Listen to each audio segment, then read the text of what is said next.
Welcome to our channel. Today we how to budget with PepsiCo, complete guide step by step clearly. Begin by setting clear financial goals. Identify your short-term and long-term objectives.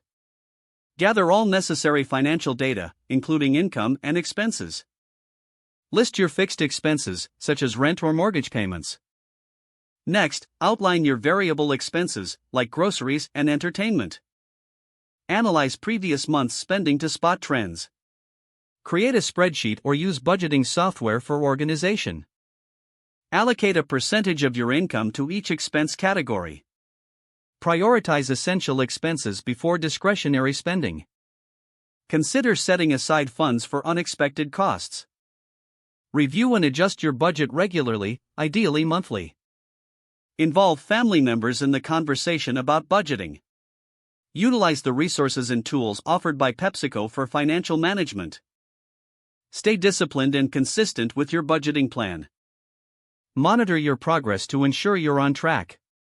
Evaluate your goals periodically and make necessary changes.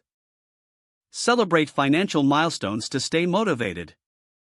If the page does not load, refresh the browser or try again in a private or incognito window. Make sure you are using the correct email address, then retype it carefully to avoid small typos. If your password is not accepted, use the reset option and create a new strong password you can remember. Check your spam folder for verification or security emails, then complete any request. Enable two-factor authentication if available to improve account security and reduce unauthorized access risk.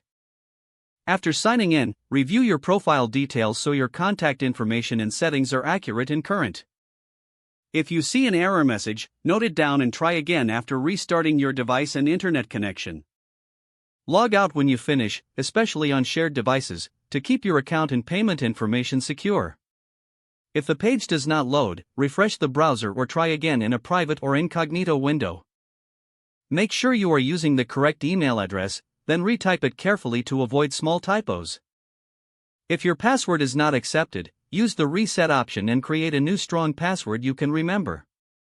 Don't forget to like this video and subscribe to our channel for more step-by-step tech guides.